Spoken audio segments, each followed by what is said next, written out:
smoke filled the air as Lieutenant Jace Morgan dragged himself from the wreckage of his escape pod. Sparks flew from torn wires, the emergency beacon blinked weakly, and the sharp pain in his leg reminded him he was still alive for now. His ship had been ambushed in deep space. Pirates, or something worse. He had managed to activate the pod's emergency jump just before the explosion. But now he was stranded on an unknown alien moon, deep in Sector 9. The forest around him pulsed with eerie blue light, and the air had a strange electric taste. Trees twisted like tendrils, and small glowing creatures scurried away as he stumbled forward. His leg was bleeding badly. The gash ran from his thigh to his knee, and he could barely walk. He tried sealing the wound with his medkit, but the device malfunctioned, damaged in the crash. He groaned, leaning against the side of the pod. Come on, Jace. Think. Survive. He reached over to activate the distress signal again. It buzzed once, flickered, then went silent. Dead. He was alone. Hours passed. The sun here never fully set, just dimmed to a haunting violet. Jace's mind faded in and out. He lay on the jungle floor, breathing hard, whispering the names of people he missed, his sister, his old captain, his lost unit. Then, a strange sound broke through the silence. A deep hum, like vibrating crystal. He opened his eyes just as a sleek, curved alien ship descended above the treetops. It hovered with a soft glow, unlike any human craft. Jace tried to sit up but collapsed. A moment later, 3 tall figures emerged from the mist, graceful, with translucent skin, glowing eyes, and long, elegant robes that shimmered like starlight. The lead figure approached slowly, holding a scanner in one hand. Her voice was calm and musical, but her expression was sharp with concern. This one is injured. Deep tissue damage. Strange coloration. Jace tried to speak, but could only croak. His eyes fluttered shut. When he woke again, he was in a glass-like chamber. Soft light filled the room. A hum surrounded him, machines, or maybe voices. His leg had been wrapped in strange alien fabric, and he could feel something warm, pulsing under the bandage. Standing over him was the same alien woman. She looked young, at least, in a way he could understand, but her eyes carried centuries. I am Dr. Sireya Velin. You were found alone. Your craft is destroyed. We brought you here. Jace tried to sit up, but a burning pain stopped him. You're not human, he muttered. And you are bleeding red, she said, her voice lower now. That is not normal. She turned and spoke rapidly in her own language to others in the room. 2 assistants, also Velari, looked alarmed. One pointed at the surgical tools nearby, which were warped and blackened. Your blood, Sireya continued, turning back to him. It reacts with our instruments. It melts some of them. We do not understand it. Jace blinked, his mind still foggy. It's just blood, he said weakly. Not to us, Sireya replied. You're kind. We've never treated a human before. The other aliens began whispering. In the corner of the room, Jace could feel their fear. One of them, a younger male, looked at him with pure suspicion. He is not safe, the assistant hissed. He should be isolated. Sireya stepped between them and Jace. He is injured. He is not dangerous. He needs help. But even she looked unsure. Jace could feel the pressure in the room shift. They were scared of him. His blood was doing things to their tools, things that broke their understanding. He reached out slowly, his fingers trembling. Please, just help me, he whispered. Sireya looked at his outstretched hand, her expression unreadable. Then she nodded slowly. We will try. Later that cycle, while the others slept or pretended to ignore the human, Sireya returned to the chamber. Jace was awake, staring at the glass ceiling above him. What is your name? She asked. Jace, he said. Lieutenant Jace Morgan. Earth Fleet. She sat beside him and studied his vitals on a floating display. Your physiology is aggressive, she said softly. Healing fast, but unstable. Jace gave a weak laugh. That's just being human. Sireya didn't laugh back. She stood, turned, then paused. We were told humans were violent, unstable, scars of war. But I see pain in you, not madness. Jace looked at her closely. You saw my blood and almost ran. Why didn't you? She didn't answer at first. Then she said quietly, because it means we don't know everything. And fear begins where knowledge ends. Suddenly, the monitor next to Jace let out a high-pitched tone. His wound was glowing faintly through the bandage-red light, pulsing underneath. Sireya moved quickly to scan it, her face tightening with concern. Your blood is changing again, she murmured. This shouldn't be happening. She touched the bandage gently, and it sizzled under her fingers. Her eyes widened. What have we brought aboard? Jace stared at her, his heart pounding. I don't know, he said. But if my blood scares you that much, then maybe it's not just blood anymore. The light from his wound pulsed brighter, and the chamber lights flickered. Outside the room, warning sirens began to echo through the ship. Asterisk, the metal tray hissed and warped as another drop of Jace's blood struck it. Sireya jerked her hand back, staring at the twisted surface in disbelief. The blood wasn't just foreign. It was reacting with their materials, burning through them like acid. Behind her, the two assistant medics stood frozen. One of them whispered, "We should not have brought it aboard." But Sireya turned and snapped, "He is not an it. He is alive, and he's healing faster than anything we've seen. That means something." They said nothing more, but the fear in their eyes grew deeper. Jace stirred on the bed, groaning slightly. The movement caused the freshly bandaged wound to reopen, and a slow line of crimson oozed out. Sireya quickly grabbed a soft sponge-like material, applying it gently to the wound, careful not to let it touch the equipment. As the strange alien cloth made contact, it began to shimmer, absorbing the blood and pulsing with warmth. Sireya blinked. This was new. She scanned the material. The blood was not breaking it down. It was changing it, infusing it. She stored the cloth in a containment unit, thoughts racing. Jace opened his eyes slowly. Still not dead? He muttered with a dry smile. Sireya gave him a cautious look. You should be in more pain, she said. Your wound is regenerating. That rate of healing. We have no records of anything like it. Jace blinked. Guess that's human stubbornness. He tried to sit up again, but his body resisted. How bad is it? He asked. The leg, the blood. Sireya hesitated. Your blood is unstable, reactive. It destroys our surgical tools, but it also enhances certain materials. Your tissue is rebuilding itself. We do not know how to contain or understand this yet. Jace looked around the chamber, noticing how none of the other Velari had returned. They're scared of me, aren't they? He asked.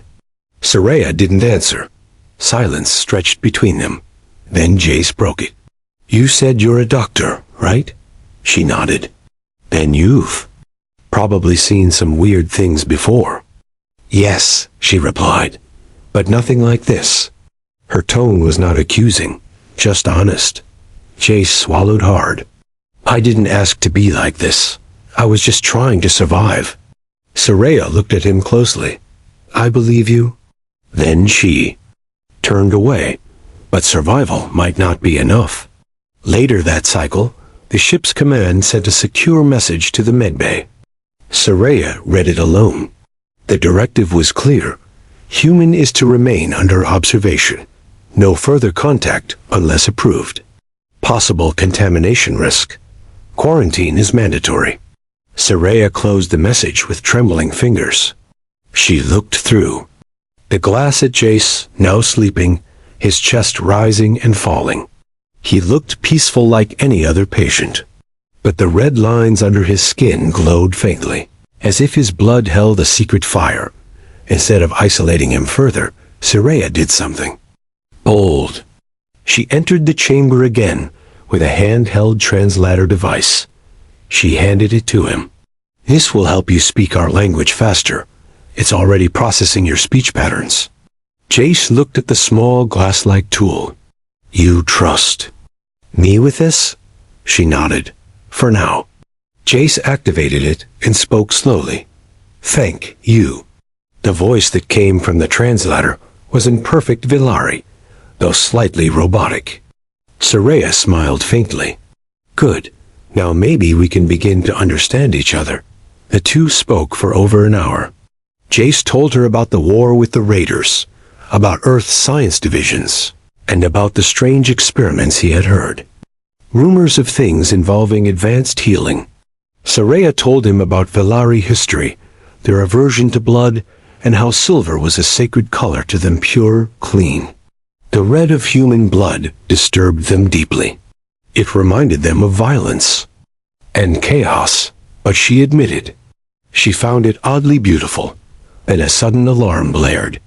The medical chamber's containment door slammed shut. A warning appeared on the wall in Velari script. Sireya's eyes widened. They've triggered full quarantine, she said. They think I've been exposed. Jace stood up slowly, his legs weak. I'm sorry, he said. I didn't mean to cause all this. Sireya turned to him. You didn't, but your presence, your blood, it changes things. She reached for the cloth sample from earlier and held it up. It was now glowing red and silver, merged with something new. Your blood fuses, it transforms. It doesn't just heal. It adapts. Jace looked at her confused. Adapt how? Before she could answer, her fingers began to tingle. She dropped the cloth. Her skin, where it had touched the blood, was faintly glowing. Her breath caught. No, she whispered. That's not possible. She stumbled back, gripping the counter. Jace rushed to her side. What is it? She turned to him with wide eyes. I think your blood is changing me. The glow spread to her wrist. Her veins shimmered faintly under the skin. This should not happen. Then the chamber lights flickered again. A deeper alarm began to sound. Red floodlights turned the room into a warning zone. A robotic voice echoed. Security override. Human subject to be transferred to research deck. Prepare for extraction. Jace looked at Sireya, then at the sealed door. They're coming for me, he said. Sireya didn't move, but her voice was steady. Then we run. Asterisk, the corridor lights flickered as Sireya guided Jace down the narrow passageways of the medical deck. Sirens blared above them, warning of a level red contamination event. Every doorway they passed sealed behind them, locking automatically.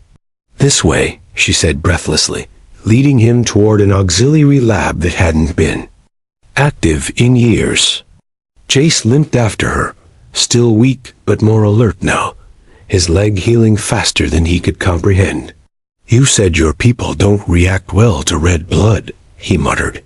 What exactly do they do to someone like me? Sireya glanced back. They cut it open, piece by piece. Inside the abandoned lab, dust floated in the filtered air like glitter. The equipment was old, but functional manual controls. No AI.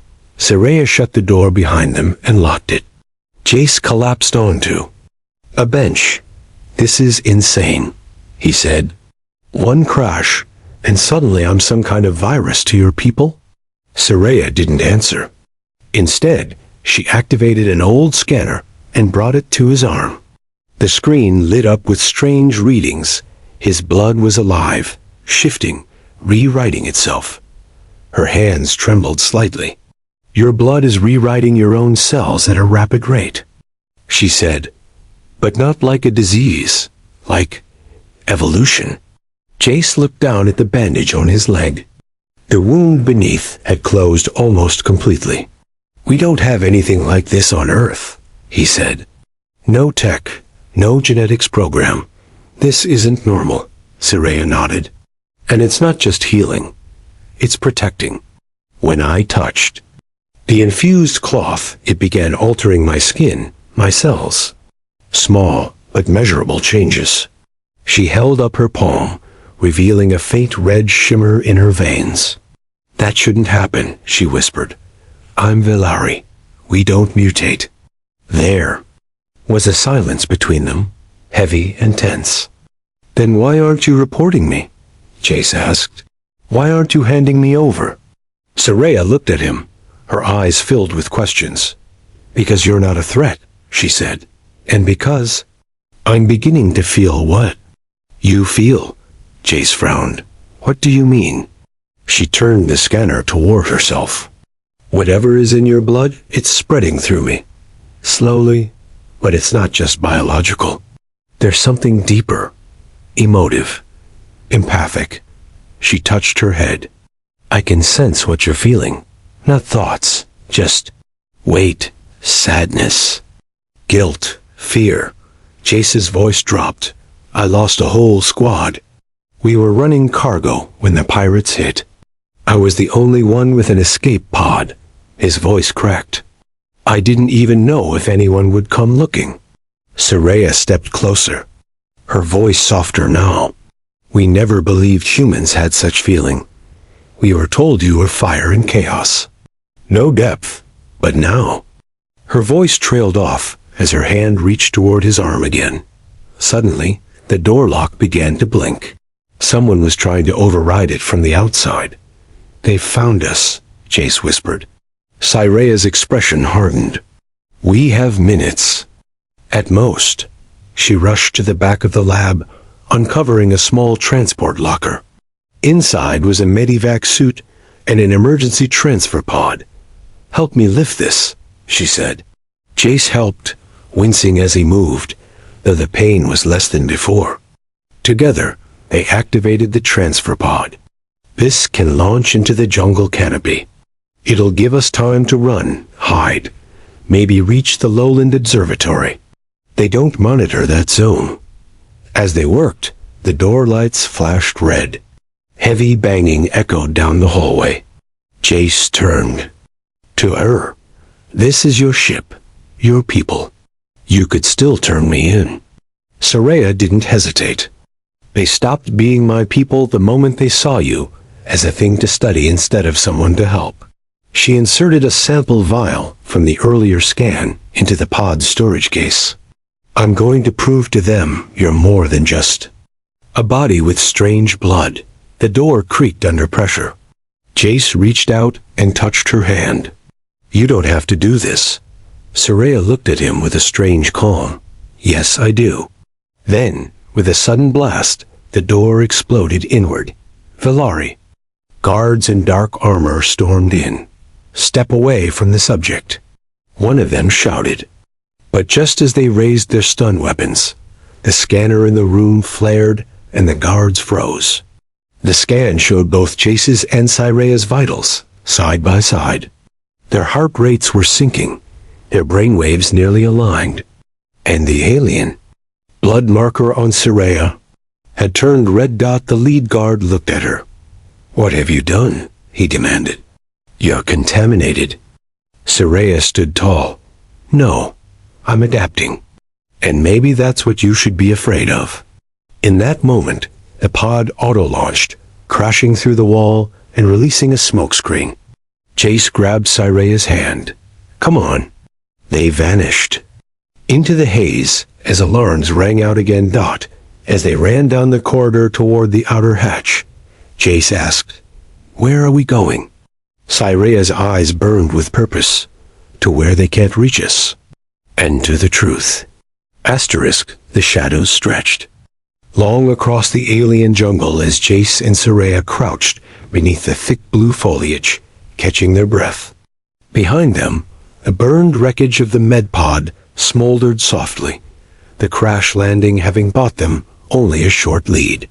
The trees hissed and shimmered with bioluminescent pollen, casting an eerie glow on Sireya's face as she whispered, "We can't stay here. They'll track the crash signature." Jace, his muscles aching but healing faster by the minute, nodded. "Then let's keep moving." They trekked through terrain that bent and wreathed with alien life-twisting vines that reacted to movement, hovering insects that shimmered like glass, and trees that whispered with clicking sounds when disturbed. Sireya led the way with expert grace, despite the subtle crimson pulse now running beneath her once silver skin. The mutation was spreading. She didn't speak of it, but Jace noticed. Her movements were faster, sharper. She barely seemed to need rest. Night fell fast, or something like it. They made shelter beneath a rocky outcrop, where Jace collapsed against the stone. "How far to the observatory?" he asked. 6 kilometers, Sireya replied. "If we keep moving through the night, we'll reach it before sunrise. I have an old access code that might still work. It's quiet, outdated, no military presence." Jace watched her as she adjusted the portable scanner. Her fingers shook slightly. "You okay?" he asked. She hesitated. "My cells are stabilizing, but they're not just copying your structure. They're fusing with it." She turned her wrist and showed him a patch of skin with faint hexagonal patterns, something not seen on any human or Velari.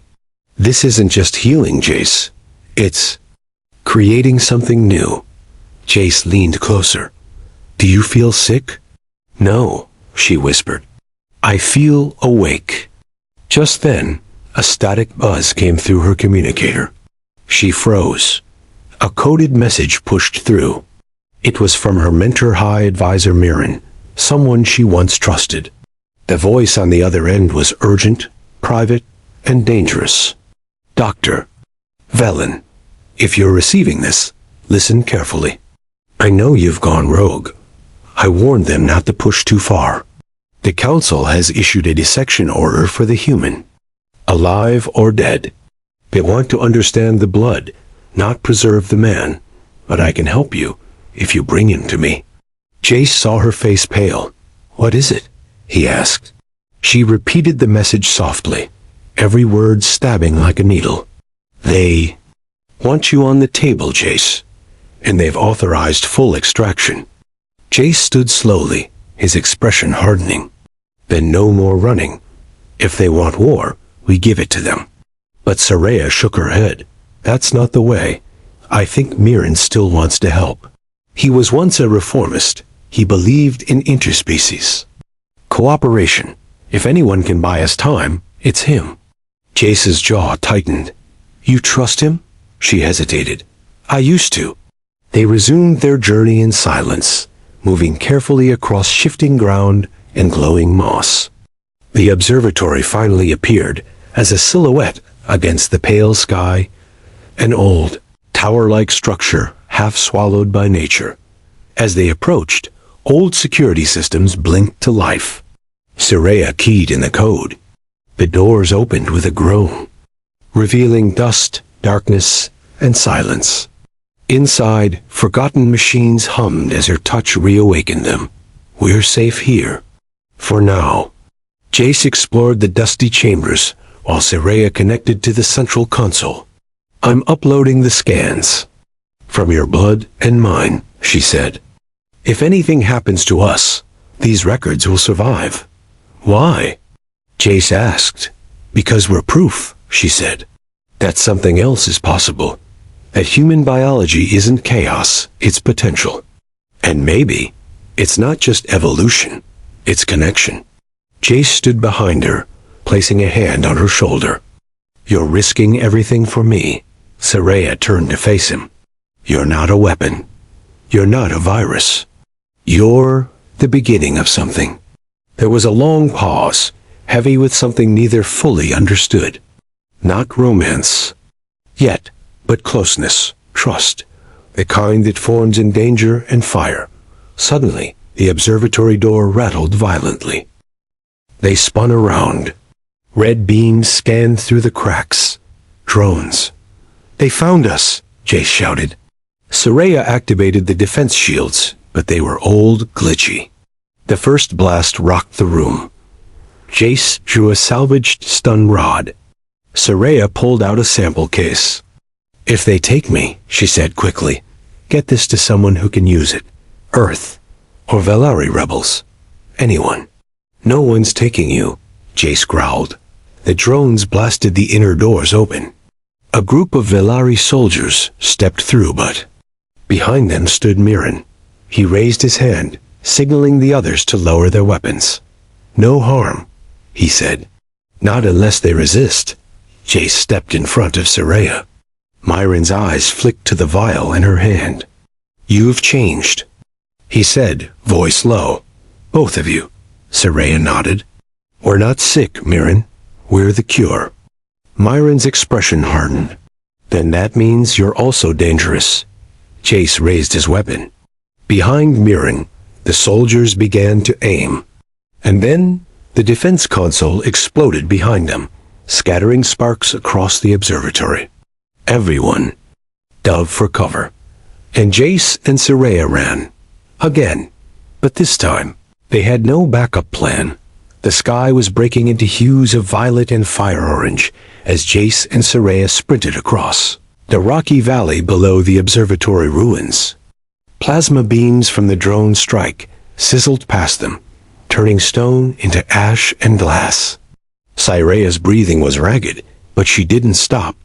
Her legs moved faster than before, faster than should have been possible for a Velari. She didn't mention it. Jace had noticed already. "You're changing," he shouted between gasps, leaping across a broken ledge. "How much longer before it overtakes you?" She didn't answer until they slid into the shadow of a cliff, finally taking cover behind an outcropping of glowing moss. "I don't think it's overtaking me," she said quietly. "I think I'm becoming something else." Jace knelt beside her. "And that doesn't scare you?" Sireya looked down at her hands. Her veins shimmered faintly red under her pale skin. "It should. But what scares me more is what my people will do with what's inside you." She held up the small case, the vial that carried samples from both of them. "They won't stop until they've pulled every drop from your body. To study, to weaponize, to control." Jace leaned back, staring up at the sky. "That's not new," he said bitterly. "Earth's tried the same thing before. But I never thought I'd be hunted on an alien world just for bleeding." Sireya's expression changed.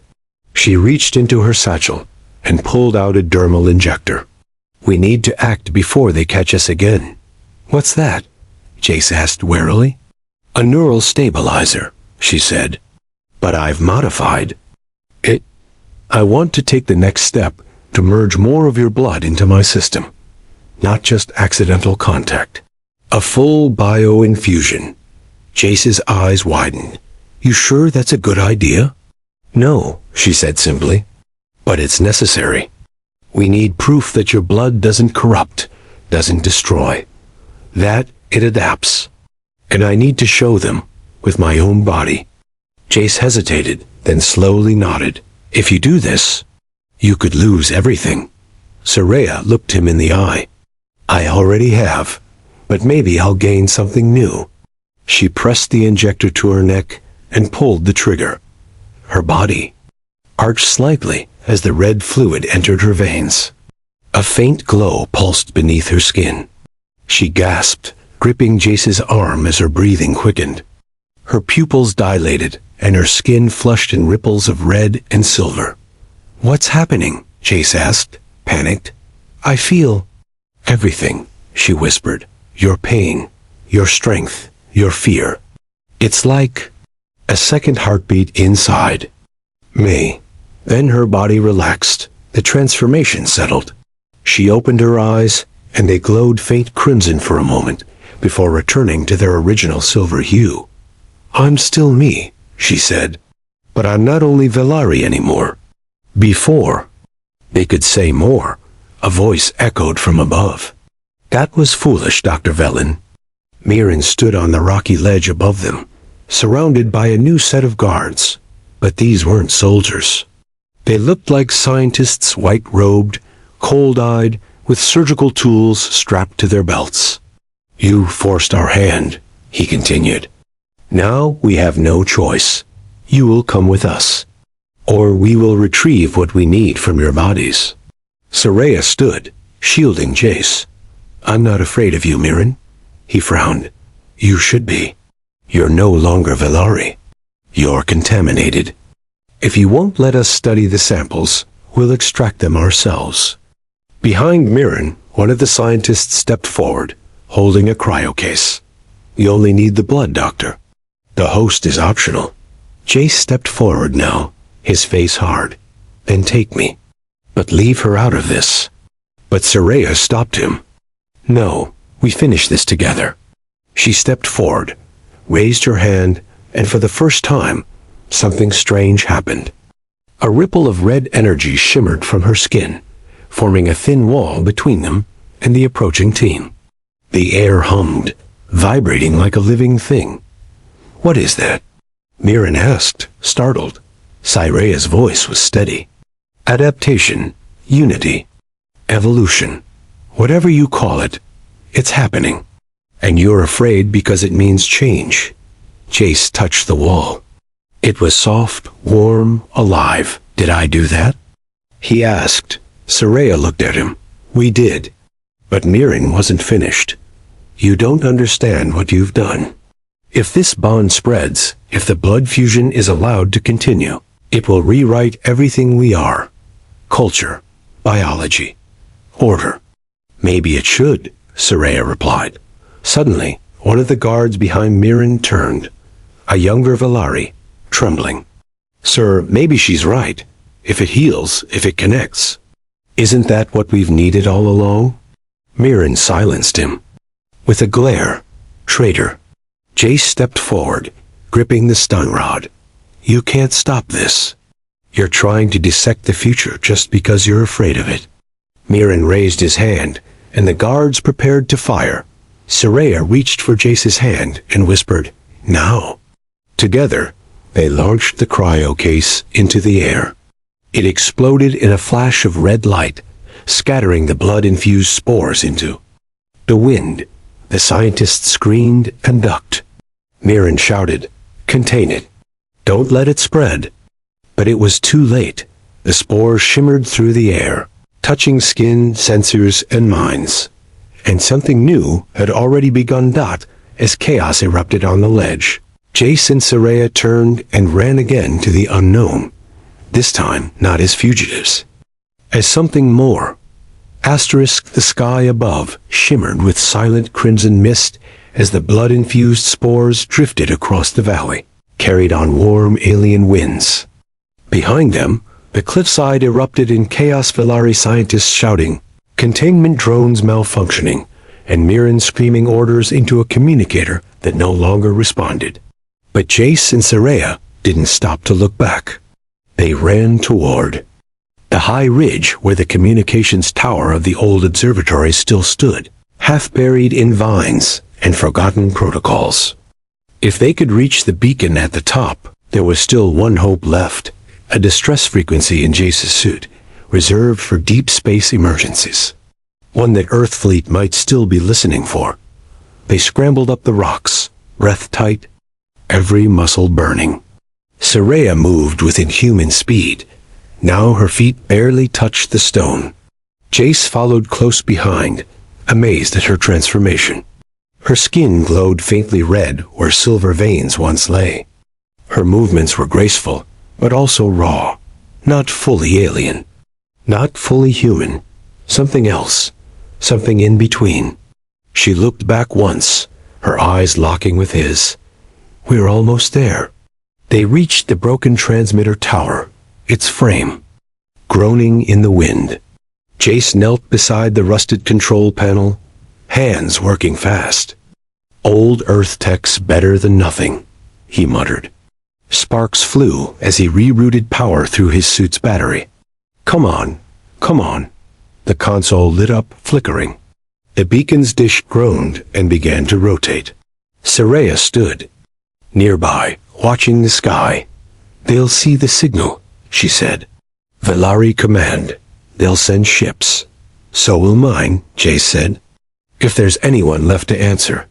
Then at last the beacon pulsed. A brilliant red beam launched skyward, cutting through the clouds, broadcasting a simple encoded message. "Human pilot alive. Medical threat. Request extraction." Immediate danger. Far below, Mirren stared up at the signal as it cracked the clouds. Open. His soldiers trembled around him. The spores had touched several of them already. One lay unconscious, his skin faintly glowing. Another stared at his hands, weeping softly. "We're too late," one of the scientists whispered. "It's spreading." Mirren clenched his fists. "No, it ends here. At the top of the ridge." Jace turned to Sireya. "Now what? We wait?" She nodded slowly. "For whoever dares to come." But their moment of rest didn't last long. The air began to rumble.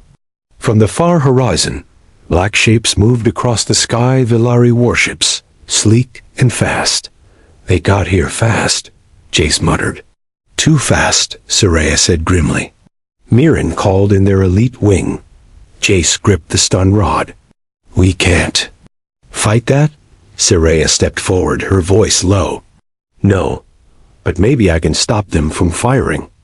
Jace's eyes widened. "What are you talking about?" "I'm not like them anymore," she said. "I'm not like you either. But I am something they don't understand, and they don't fire on what they fear. Not immediately." She removed the case of remaining samples and held it to her chest. "If I go alone, I can stall. Buy you time." "No way," Jace said. "I'm not letting you walk into that." Sireya stepped closer. "Jace, I've already changed. I feel it. My thoughts are clearer. My body is something new. And if this is the end, then I want it to mean something." Jace took her hand. "It already does. You saved me when no one else would. You believed in something better. If anyone deserves to show them what's possible, it's you." The moment between them was heavy, silent. Then, slowly, Jace leaned forward and pressed his forehead to hers. A quiet connection, without words, without fear. A distant roar broke their stillness. But it wasn't Velari. Sireya turned, eyes wide. "That's not them." From the east, a tear of blue-white light whipped through the clouds. A new vessel descended, blocky and powerful Earth fleet. The signal had reached them. The Velari warships halted. No fire, no movement. Just silence. From both ships, landing craft descended. Jace and Sireya stood side by side as the shuttles touched down.